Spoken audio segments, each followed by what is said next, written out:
नमस्कार मंडळी, पंढरा ठोंबरे आपलं स्वागत करतो.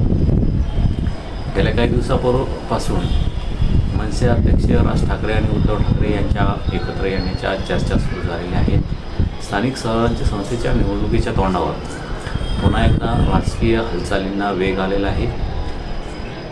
स्थानिक स्वराज्य संस्थेच्या निवडणुकीमध्ये मुंबई महापालिकेची निवडणूक ही अत्यंत महत्त्वाची आहे. ती सर्वच पक्षासाठी महत्त्वाची आहे. खास करून भाजप आणि उद्धव सेनेसाठी ही महत्त्वाची आहे. उद्धव सेनेला कोणत्याही परिस्थितीमध्ये मुंबई महापालिका ही आपल्या ताब्यात घेण्यासाठी झटावे लागणार आहे. तर दुसरीकडे उद्धव सेनेकडून मुंबई महापालिका ही आपल्या ताब्यात घेता यावी यासाठी भाजपाने धडपड सुरू केली आहे. याचाच एक भाग म्हणून मनसे आणि उद्धव सेना हे एकत्र येण्याची चर्चा सुरू असताना दोन्ही बंधू राज ठाकरे आणि उद्धव ठाकरे हे दोघे एकत्र येण्याची चर्चा सुरू आहे. एकमेकांना टाळ्या देणे सुरू आहे. त्या दृष्टिकोनातून दोन्ही पक्षाच्या पदाधिकाऱ्यांचे, सैनिकांचे, मनसे सैनिकांचे, शिवसैनिकांचे प्रयत्न सुरू आहेत. यामध्ये नुकताच आता भाजपाचे राज्याचे मुख्यमंत्री देवेंद्र फडणवीस यांनी राज ठाकरे यांची भेट घेतलेली आहे. त्यामुळे या चर्चेला पुन्हा एकदा सुरुवात झालेली आहे.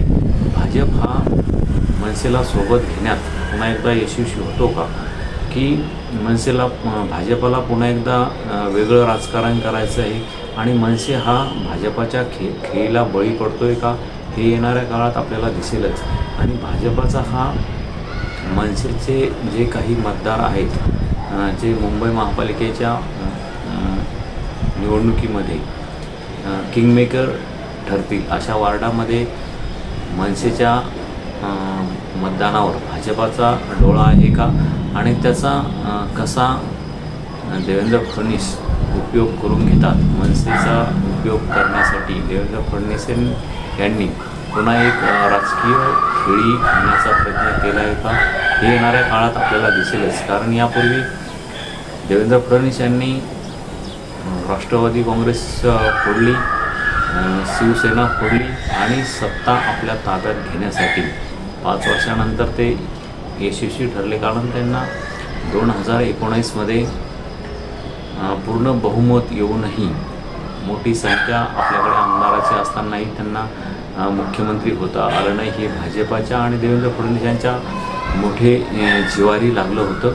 आणि आता कोणत्याही परिस्थितीत स्थानिक स्वराज्य संस्थेच्या निवडणुकीसाठी देवेंद्र फडणवीस भाजपाने कंबर कसली आहे, एकनाथ शिंदे यांनी कंबर कसली आहे, अजित पवार यांनीही कंबर कसली आहे. स्थानिक स्वराज्य संस्थेच्या निवडणुकीमध्ये आपला वर्चस्व राहावा यासाठी सर्वच पक्षांनी कंबर कसलेली असताना उद्धव सेनेला गळती लागल्याची आपल्याला गेल्या काही दिवसामध्ये दिसते. यासाठी शिंदे सेनेने मोठ्या प्रमाणावर उद्धव सेनेचे जे काही माजी नगरसेवक आहेत सर्वच राज्यामध्ये ते आपल्या पक्षात घेण्यासाठी सुरुवात केली आहे. आणि त्याचाच एक भाग म्हणून अनेक माजी नगरसेवकांना शिंदे सेनेने प्रवेश दिलेले आहे. मात्र आता मनसेला गळी लावण्यासाठी भाजप यशस्वी ठरतंय का, हे येणाऱ्या काळात आपल्याला दिसेलच. भाजपाची जी राजकीय खेळी आहे त्याला राज ठाकरे बळी पडतील का, आणि मनसेला ही उभारी देण्यासाठी ते सत्तेत सहभागी होण्यासाठी भाजपसोबत जातील का, या संदर्भात आपली प्रतिक्रिया नक्की कळवा. मनसेलाही आता सत्तेत सहभागी होणं आवश्यक आहे.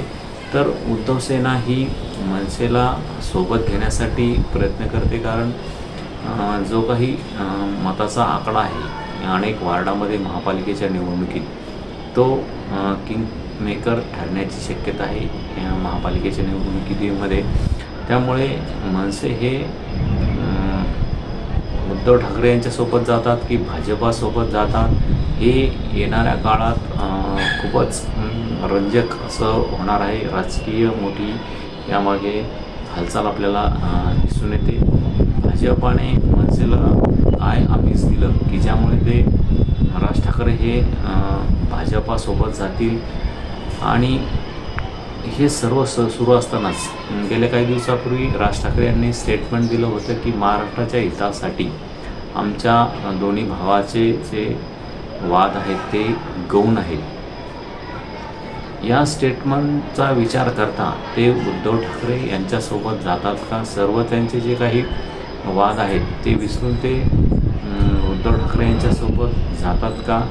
हेही पाहणं आपल्याला येणाऱ्या काळात आपल्याला दिसेलच. मात्र मनसेला तर कोणत्याही परिस्थितीमध्ये सत्तेत सहभागी होणं आवश्यक आहे. आता उद्धव सेनेबरोबर ते गेले तर त्यांना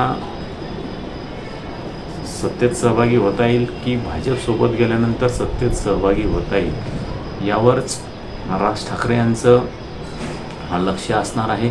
याचा सारासार विचार करूनच ते कोणासोबत जाणार याचा निर्णय घेऊ शकतात.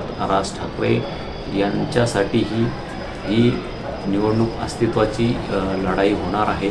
तुम्ही तुमची प्रतिक्रिया नक्की कळवा. यापूर्वीही शिंदे सेनेचे अध्यक्ष प्रमुख एकनाथ शिंदे यांनीही राज ठाकरे यांना गळाला लावण्यासाठी प्रयत्न केला होता. मात्र राज ठाकरे हे काय निर्णय घेतात हे येणाऱ्या काळात आपल्याला दिसेल. तुम्ही तुमची प्रतिक्रिया कळवा. धन्यवाद.